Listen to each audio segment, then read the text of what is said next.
So, what did I learn after spending $1 million on Facebook advertising? $1 million on Facebook ads. This video is going to cover all of the mistakes that I did along the way and the things that I learned from spending this $1 million. After spending this type of money, you become a Facebook expert. I classify myself as a Facebook ads expert. If you're interested in doing drop shipping or e-commerce and you want to streamline your business and you want to be able to understand all the mistakes that others did without having to do them, this video is perfect for you, as I will cover everything you need to becoming your own Facebook ads expert. Let's go ahead and get started.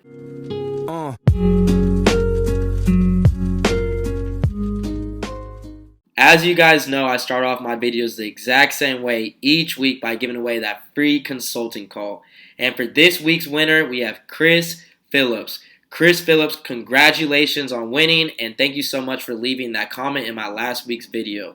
The next step you need to do is reach out to me on Instagram at AC_Hampton. I'll be able to hop on a Skype call with you. We can go into your ads manager, we can go into your Shopify, and I can answer any questions that you have. And for this week, there's two things that are coming with this giveaway. Another free consulting call and a KPI, which is Key Performance Indicator Return on Ad Spend Calculator. This is the exact calculator that I designed and that I used when I spent my $1 million on Facebook ads. This is how you will understand your profits and losses and to be able to completely understand your metrics and the money that you're going home with each and every day. So the only thing you have to do for this week is comment in the description saying Supreme Kingdom, and liking and subscribing. I'll be looking at every single one of you guys to see if you have liked and subscribed. So again, Supreme Kingdom, like and subscribe, free consulting call, and a bonus calculator just for you guys. So after spending $1 million on Facebook ads, this is the first lesson that I learned. That so many people out here say, oh, you might run your product for 3 to 5 days. After that, if you aren't, profitable, go ahead and kill it. Most of these people are only using 1 to 2 creatives per each ad set. What I focus on and what I realize is most of the time is it's not the product. We are knowing that we are not trying to reinvent the wheel. We have a very good understanding that we are only going to sell products that have already been sold or are currently being sold in the market. So ultimately, we know that it sells, so it's not the product at the end of the day, it's the creative. So the thing that I focused on the most is testing as many creatives as I possibly can. Take time to find winning creatives. I recommend starting with 3 creatives or testing 3 creatives to find the golden spot. They say it takes 3 creatives to be able to find the perfect spot on your return on ad spend and being able to have your ads manager to be able to be scaled effectively and efficiently. If you have 1 creative running for each ad or ad set, then ultimately after a little while, this ad is going to die and people are going to be tired of seeing it, and audience exhaustion is actually going to happen, and Facebook is not going to want to push this video anymore.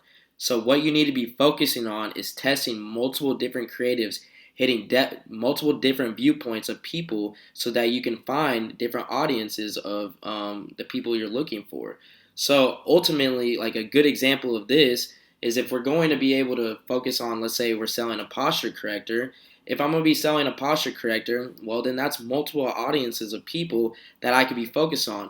People who work a 9 to 5 doing, any type of manual labor, people who are older and have back issues, people who sit at a desk working at a corporation. These are multiple different people and multiple different viewpoints and audiences that you could be focusing on. But if you only have 1 creative that only pushes towards 1 set of people, then you're missing out on so many different buyers out there.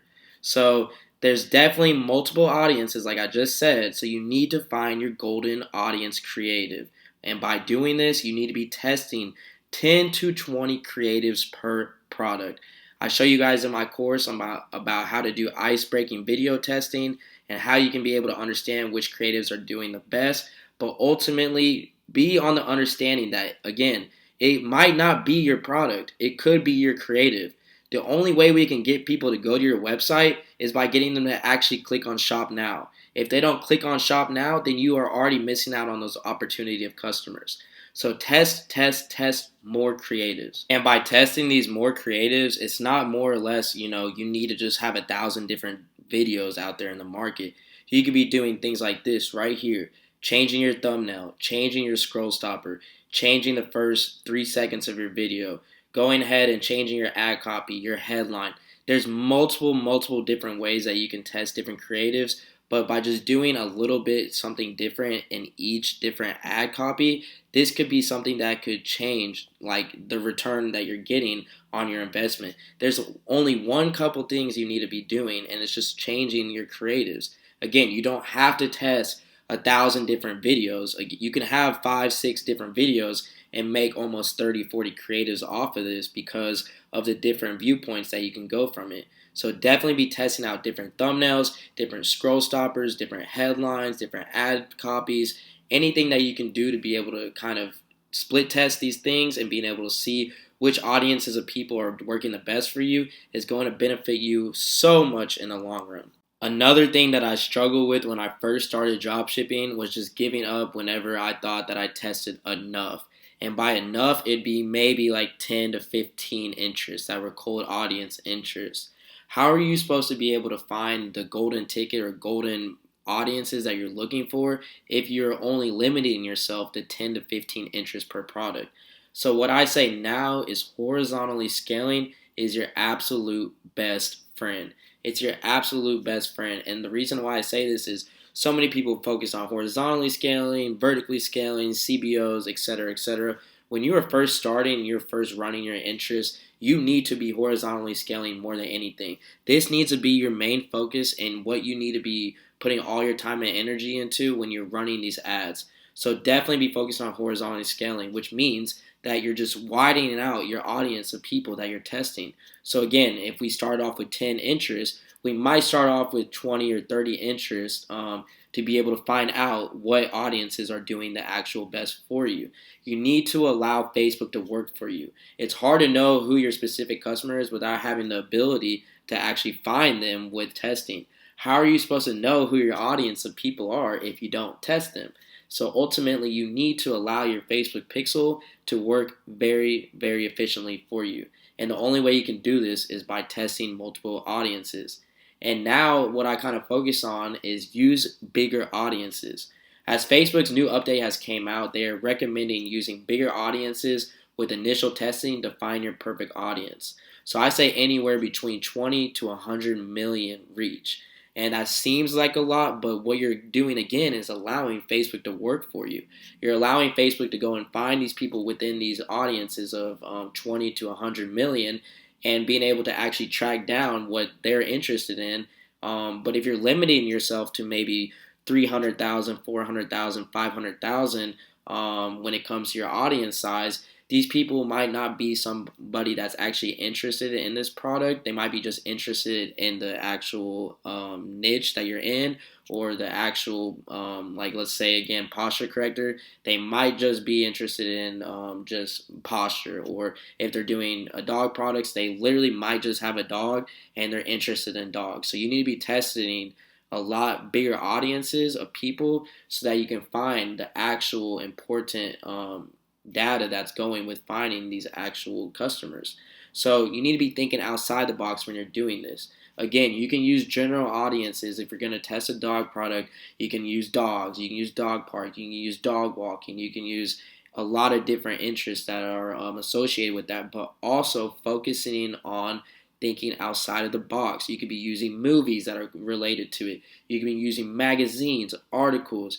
You could be using Dogs Today. You could be using family magazines, because obviously a lot of families have dogs. You need to be thinking outside of the box on what is going to work, because ultimately when you're testing, you do not know what's working. You just have to test it. So you're not like a master on, I know exactly these audiences are going to work, I don't have to test anything else.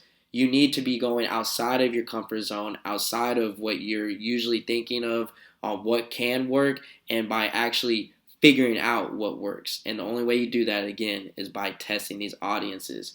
Do not be afraid to get out of your comfort zone. I decided I wanted to kind of draw up a little diagram to make it a little bit more easier to see instead of just hearing me speak about it when it comes to horizontally scaling and by testing multiple creatives. So as you can see in this campaign, there's like image one, image two, image three. These are three different ads that you're currently running for whatever campaign you're going to be testing these videos on. Then you can see title one, title two, title three. Title 1, Title 2, Title 3, and so on for the next image. This is testing out multiple variations of videos, multiple variations of images, multiple variations of titles. So even with these titles, these are your headlines that I'm talking about. You need to be testing out all these different titles, creatives, ad copies, headlines, every single thing that you can be thinking of. These are different things that you should be testing, and this is a diagram that can be able to explain a little bit better on the variations that you'll be testing per each creative. And then you can see that they're horizontally scaling with these interests. So with each title, they're testing out 5 interests that are separate from the 5 interests that they're using in their title 2 and title 3, and then to the next video and the next title. So these are almost like 1, 2, 3, 4, 5, 6, 7, 8, 9, 10, 11. These are 12 different creatives that they're testing just within the same campaign.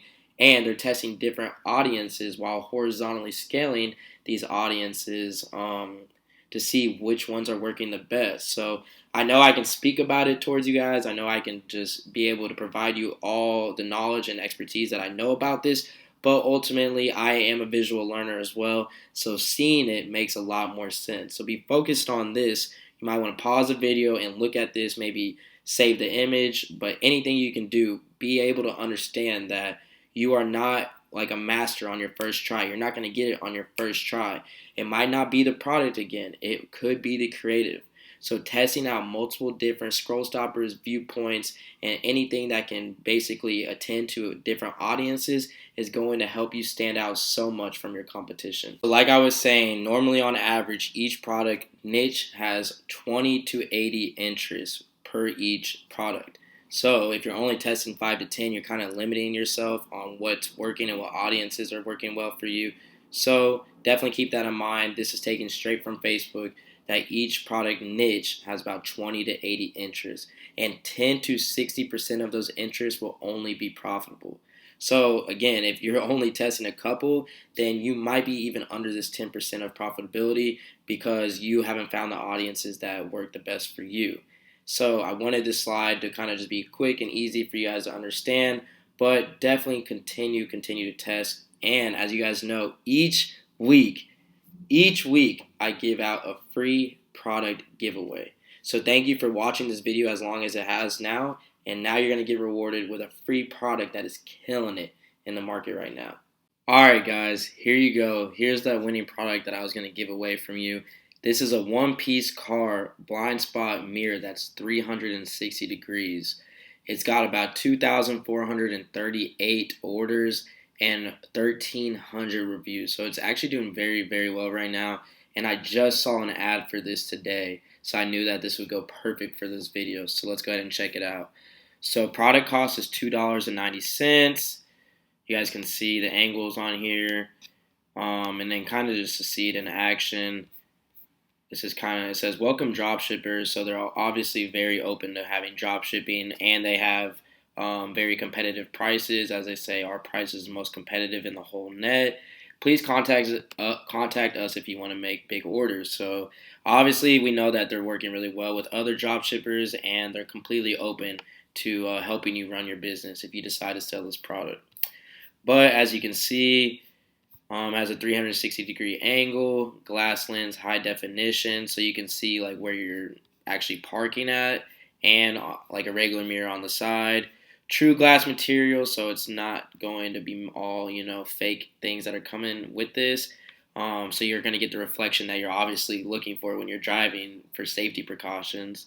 It's crash safe, real vision, big vision, so they have some good points, but yeah, so it definitely helps solve a problem already, because some people that have difficulty seeing or trying to park their cars, or they're getting older and they need more assistance, this product would do perfect for that type of audience of people. So let's go ahead and move on to the next mistake that I wish I would have known before I spent $1 million on Facebook ads. This one is to sell a product with a long life cycle. This is very, very important when you're doing drop shipping, and a lot of drop shippers don't take interest in this or put into the time and value of the understanding that you should be selling something for a long life cycle. They tend to sell trendy products that are or short-term products that basically help them get a lot of money quick, or just sells for like a month, and then obviously either the season or the trend for the product is up. So ultimately, like, it's a long-term game with this. You want to be able to make a brand out of the products you're selling. You want to be able to make consistent money for a long period of time, right? Getting the quick little money is okay, but ultimately, wouldn't you want a lot of money for a long time or a long period of time? So ultimately, this is what a lot of people struggle with on dropshipping, and this is something that I struggled with, and it was one of the mistakes that I didn't understand the value in when I first started. So what you should be focusing on is the reason that poor short-term results is you're only focusing on what is trending. We want to be focused on products that will solve a purpose and solve something that is going to be able to attend towards that audience for a long period of time, and something that ultimately people are going to need for a long period of time. Customers' behaviors change. Things change in the environment. Things change within the actual trends that are going on, right? So that obviously affects customer behavior. And if they see that, they could be able to purchase this thing from you, but then a month goes by and they see something else that caught their attention, then ultimately, if you're not doing the best part on marketing on your end and selling something that has a longevity life cycle, then you're just going to be wiped out by that competition. So the key to Facebook is data collection. And this is like the most important thing in this slide that you guys need to be focused on. I'm going to say it again. Facebook is all about data collection. The more data that you collect on your pixel, the stronger it is. The more customers that you attain, the more purchases you get, the more data that is being collected, it's going to be easier for you to find customers that are similar to these same customers because of your pixel and the data that it has tracked. The more data equals stronger wins. Longer product runs equals more data. So obviously, like, the more you're getting, the easier it's going to be for you to acquire your next customer, because your pixel already knows the type of customer that you're looking for. So from now on, try to just focus on finding long-term products, because ultimately this is a data-driven game, and the more data you have and the longer that this is run, it can ultimately help you find more customers and help your store be able to continuously be able to be scaled. For feeding off of basically the last slide about selling a product with a lifelong product cycle, this is a perfect example with the fidget spinners. And we all know fidget spinners were in the market. They were going crazy. Everybody was drop shipping them. Everybody that had an e-commerce store was hitting these trendy products, and they were probably getting a quick little buck on this. They were getting a quick little profit margin for about a month. And then they spent all this time, all this energy, and all this focus and money into this product for it to basically lose all the trendiness that had happened with it. Everybody knows it was like boom and boom. And as we can see, we're right on Google Trends right now. And this is exactly what happened with this product. So this is kind of the focus that you guys need to be having with this when you're choosing products. Is, do you want to focus on something that is trendy, or do you want to focus on something that can put money in your pockets for a long period of time? So as you guys can tell, in April, it was like 33 sold. Then 71, got all the way up to like 99, dropped down to 57, and then it just went downhill after that to 10, all the way to like 3 or 2 sold. So ultimately, these are the thought processes you should have, is kind of something like the fidget spinner. Do you want to be able to get a quick buck, or do you want to have a lot of money go in your pocket for a long, long, long time? And that's why we focus on products that have a lifelong product cycle. All right, the next thing that I wish I would have known before I started actually drop shipping and spending that $1 million that I did on my ads is not tracking your metrics daily. I know you guys have probably been put in a position before where you sold a product for about 30 days and the return on ad spend is looking all good and all, but ultimately your days are starting to decline and your profits starting to decline. Well, this is because sometimes you really need to be looking at the last 3 days of data. So have you ever looked at your ads manager and let's say your return on ad spend is like a 2, 2.5, 3, but the last 3 days have not been as profitable as your actual return on ad spend is saying? Well, this is because you're not actually judging your metrics daily. You're not killing ad sets that are starting to have fatigue. You're not killing ads that are starting to have exhaustion on them. You should be judging your metrics daily. It doesn't mean you need to be turning them off daily. It just means you need to be keeping an eye out on them if they're continuously working or not. Yes, your ad set might be saying that it has a 3 overall return on ad spend, and you might have been running this product for about 20 days, but have you looked at the past couple of days and noticed, okay, I'm starting to see a decline? Well, you need to be taking into consideration on what you need to be doing, either taking or killing these ads or adding more creatives. You can lose all your lifetime profit because of poor recent return on ad spend. You can notice like your general return on ad spend on your campaign level might be looking good, but overall it can honestly start to decline if you're starting to have poor recent return on ad spends on those ad sets. So if your metrics have changed by 40% negatively in the last 3 days, go ahead and change something like I was saying. For example, put a new creative in there. Go ahead and kill the ad set and find suggested ads that are similar to that.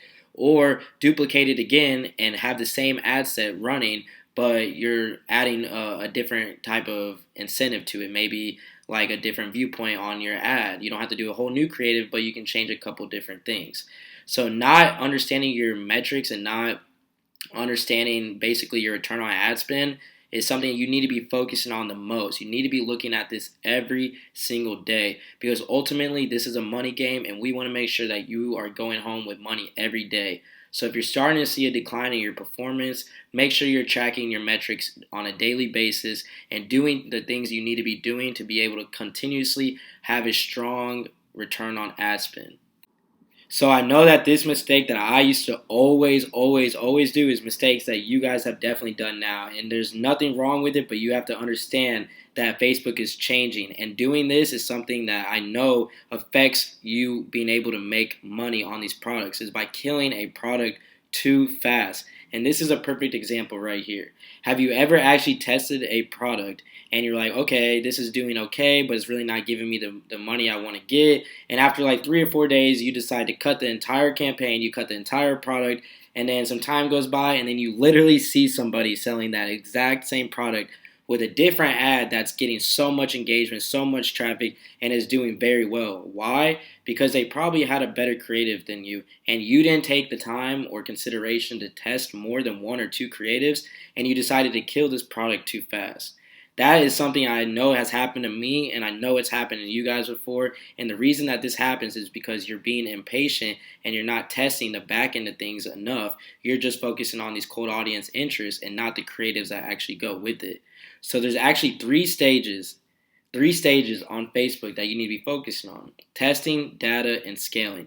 You'll be testing different cold audiences like your lookalikes or your cold audience interests that will give you data on your pixel that will be able to track more and more stronger conversions so you're able to find customers easier, which makes scaling a lot more easier efficiently and effectively on your store and on your brand because now you are more familiar with who your actual customer is. So people kill products before testing enough variables, like I was stating: creatives, interests. People will test maybe 5 interests. They won't get their money back right away, and they're like, it's done. And it's not done. And that's the thing that people don't understand is the patience behind this game. I mean, obviously, if you have a bigger budget right away, you don't have to be patient because you can test everything all out at once. But ultimately, you need to just be testing multiple different variables: creatives, interests, any type of scroll stopper, like I've stated in this entire video. There are multiple different things. But again, if you are selling a product that you think has sold well in the past, or you know that it's sold well in the past and it's selling right now, then the only thing you're not doing is beating your competition by that creative or by some other variable. And you're not doing what most people do, or what most people don't do, is by testing all these different options. What most people actually do is just cut it and they're like, next product. But you got to think about it. Would you rather put a lot of time and focus onto one product and then you can figure out if it actually works or not? or killing something too fast and then spending more money on more products that you're probably killing too fast again, and then you're just going in a repeated cycle and you're just not getting anywhere. And that's why so many people on dropshipping or with dropshipping end up quitting, because they feel like nothing is excuse me, they feel like nothing is actually working for them. So what I always say is, I wouldn't cut a product until your net loss is $400. So this is your net loss, not you spent $400 on ads and you're not profitable yet, but an entire loss. I mean, you literally have lost $400.